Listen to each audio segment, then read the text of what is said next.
Arlington National Cemetery is considered one of the most revered and sacred places in America.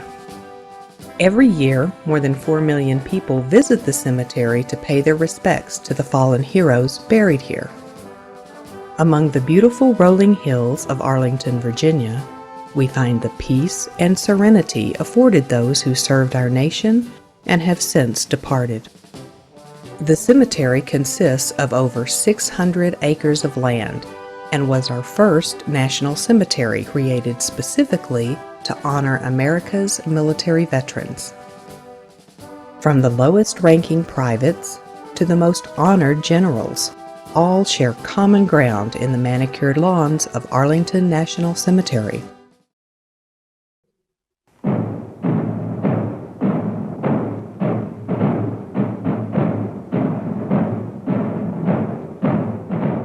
For an entire generation of Americans, their first view of Arlington National Cemetery came into their living rooms by television as the nation said goodbye to our 35th president. Brought down by an assassin's bullet 3 days before, President John F. Kennedy was laid to rest in our country's most hallowed ground. 6 white horses pulled a caisson carrying the president's casket, followed by a riderless horse with boots and stirrups reversed, a symbol of a fallen leader. More than 1 million mourners lined the route of the funeral procession from the Capitol building to Arlington National Cemetery. As they crossed the bridge over the Potomac River, the solemn procession entered Arlington, Virginia, with the grieving Americans following at a respectful distance. At the gravesite, leaders from all over the world came together to pay their respects to our fallen president and offer comfort to his family. 50 military jets flew over the cemetery in tribute, one for each state of the Republic. Air Force One followed, flying alone, dipping its wing in honor of the late Commander-in-Chief. Cannon salutes and military bands were also part of this, the highest of all state funerals. As the graveside ceremony came to an end, an eternal flame was lit as a final tribute to our martyred president, and will continue burning for all future generations to see when they visit Arlington National Cemetery.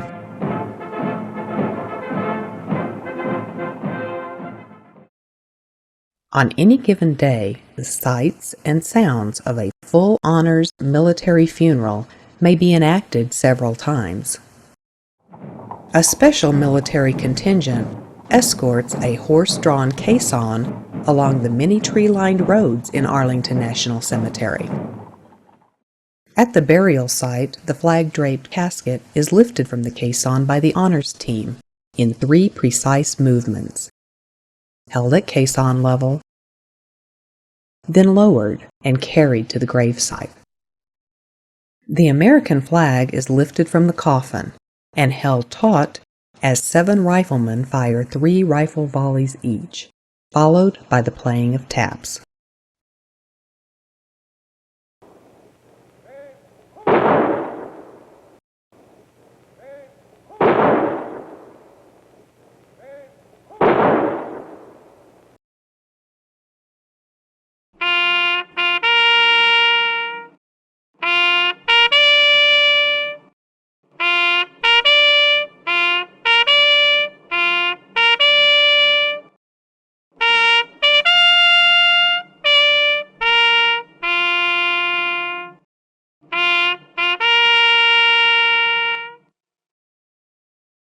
A military band plays 2 choruses of America the Beautiful as the flag is folded into a blue triangle with 4 stars showing.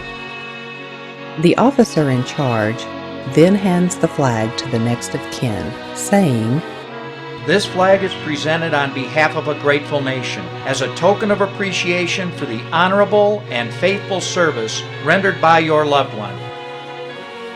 An average of 15 funerals a day takes place here, and there are currently more than 300,000 grave sites at the cemetery. It is estimated that by the year 2060, Arlington National Cemetery will be full, and the burial ground will be designated a national shrine.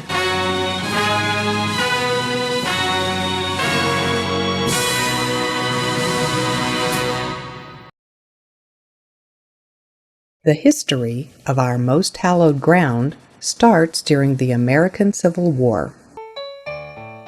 The creation of Arlington National Cemetery was the direct result of the unprecedented number of Union soldiers killed during that conflict. By the spring of 1864, all available cemeteries in and around Washington, D.C. were filled to capacity by the influx of dead Union soldiers. Secretary of War Edwin Stanton directed his Quartermaster General, Montgomery Meigs, to create a new cemetery specifically for the Union soldiers being killed in battle. Meigs was born and raised in Georgia and served under Robert E. Lee in the peacetime army prior to the Civil War. Although a Southerner by birth, General Meigs hated the Confederates for fighting against the Union he still served. To spite his former commander, on June 15, 1864, Meigs confiscated General Lee's abandoned estate, known as Arlington House, for the new military burial site. One of his first orders was for 26 Union coffins to be brought to Arlington House and then watched personally as they were lowered into the earth in a ring around Mrs. Lee's rose garden. General Meigs ordered these bodies to be buried this close to the house, knowing that the presence of graves here would prevent the Lee family from ever inhabiting their home again. In an ironic twist, that October, the general's own son, Lieutenant John Rogers Meigs, killed in the Shenandoah campaign, was buried at the new cemetery. In 1866, General Meigs dedicated a 10-foot by 20-foot masonry vault containing the remains of over 2,000 unknown soldiers gathered from the battlefields throughout the area. The monument was built in the center of that now famous rose garden and was the first memorial at the cemetery dedicated to soldiers who died in battle.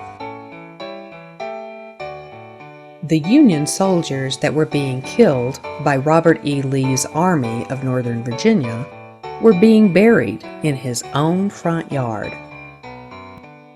That front yard became Arlington National Cemetery, this nation's most hallowed ground.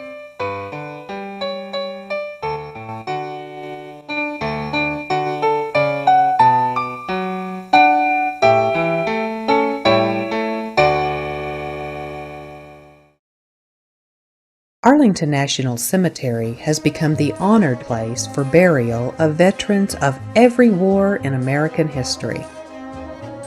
Even soldiers from the Revolutionary War and the War of 1812 were reinterred at Arlington and are represented here. Many monuments have been built at Arlington to honor those who served in our military campaigns throughout our nation's history. The mast of the battleship Maine was brought to the cemetery in 1910 and became a memorial to the 229 men who died aboard that ship and whose deaths became the justification for the war with Spain in 1898, known as the Spanish-American War. In 1914, President Woodrow Wilson dedicated a special memorial to the Confederate dead of the Civil War. 409 Southern soldiers killed in battle in that tragic conflict were reinterred around the monument in an act of further unification of the North and South, making the cemetery available for all Americans killed in battle. By far, the most recognizable monument at Arlington National Cemetery is the Tomb of the Unknowns. Located at the center of the cemetery, the tomb honors America's unknown soldiers killed in action since World War I and has become the heart and soul of Arlington.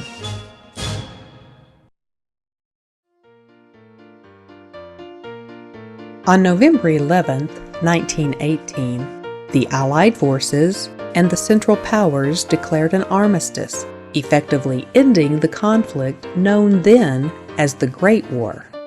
Never before has a war engulfed so large a region or demanded the services of so many. The First World War claimed more than 8.5 million men, killed in action or as a direct result of the fighting. Because of the unprecedented carnage, this conflict became known as the War to End All Wars. Millions of soldiers were buried where they fell on the many battlefields of Europe. A large number of these brave men who fought in the Great War went to their final resting place unknown, their graves unmarked. On November 11, 1920, the second anniversary of the armistice, elaborate patriotic ceremonies were held in Great Britain and France. The celebrations culminated with the interment of an unidentified soldier from each country. The British unknown soldier was buried at Westminster Abbey in London, the French unknown soldier at the Arc de Triomphe in Paris.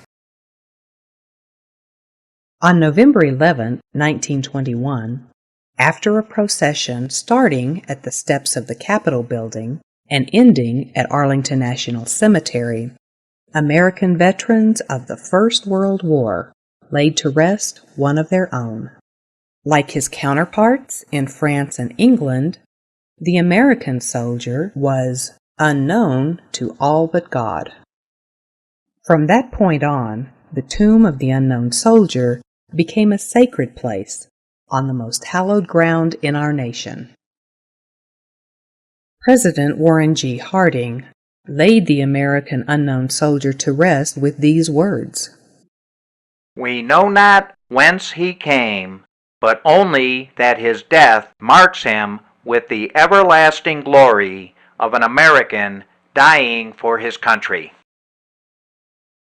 President Harding then presented the unknown soldier the Medal of Honor, our nation's highest recognition for valor, above and beyond the call of duty.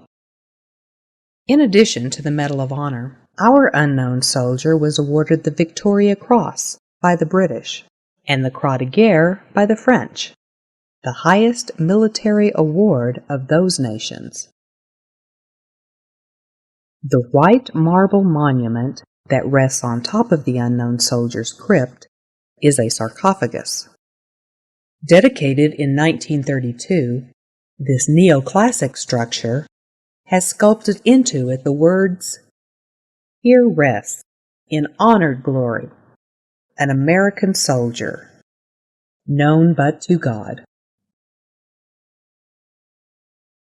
On May 30, 1958, President Dwight D. Eisenhower presided over a solemn ceremony to bury two more unknown soldiers, one from World War II, the other from the Korean conflict.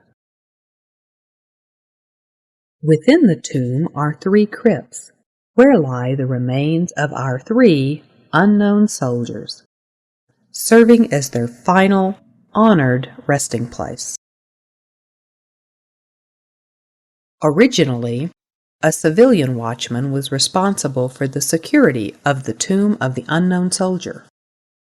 On March 24, 1926, a military guard from the Washington Provisional Brigade was established during daylight hours.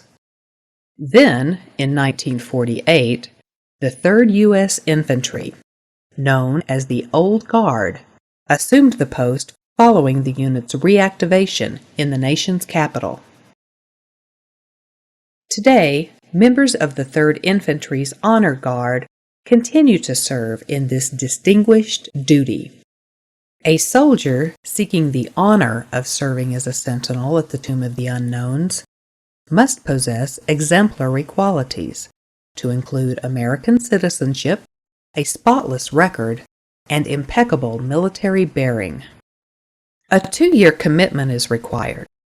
A guard must be between 5'11" and 6'4" inches tall, and his waist size cannot exceed 30 inches. While on duty, the sentinel crosses a 63-foot rubber-surfaced walkway in exactly 21 steps. He then faces the tomb for 21 seconds, turns again, pausing an additional 21 seconds, before retracing his steps.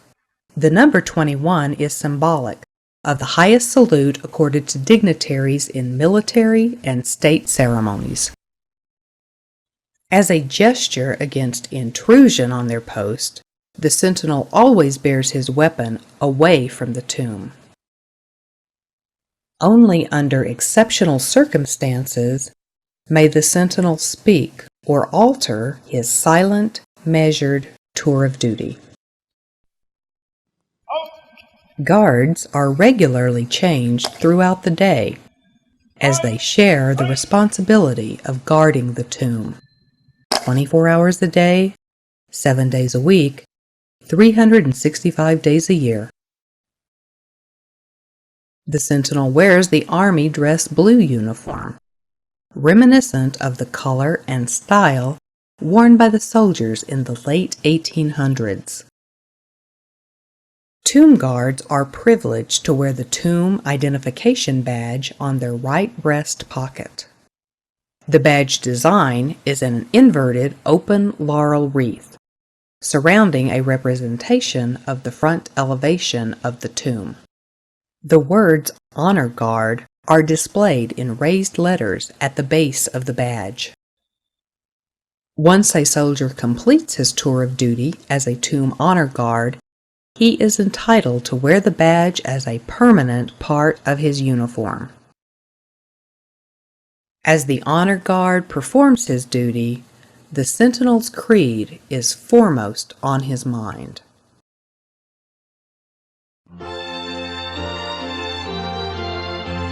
My dedication to this sacred duty is total and wholehearted.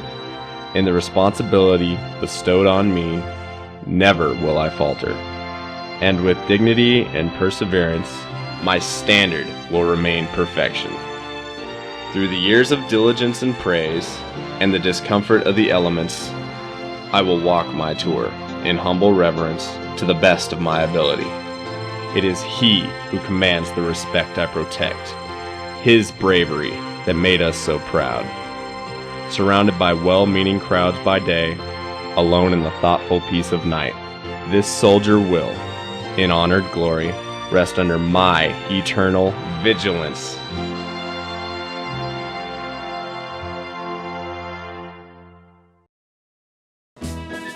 Arlington National Cemetery holds, in the highest honor, the sacrifices made by the individuals who have served our country in the armed forces, both in wartime and in peace. The cemetery also memorializes the specialized fighting units and some of the historical events that have shaped America as we know it today.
This program is dedicated to all those who serve our country, past, present, and future.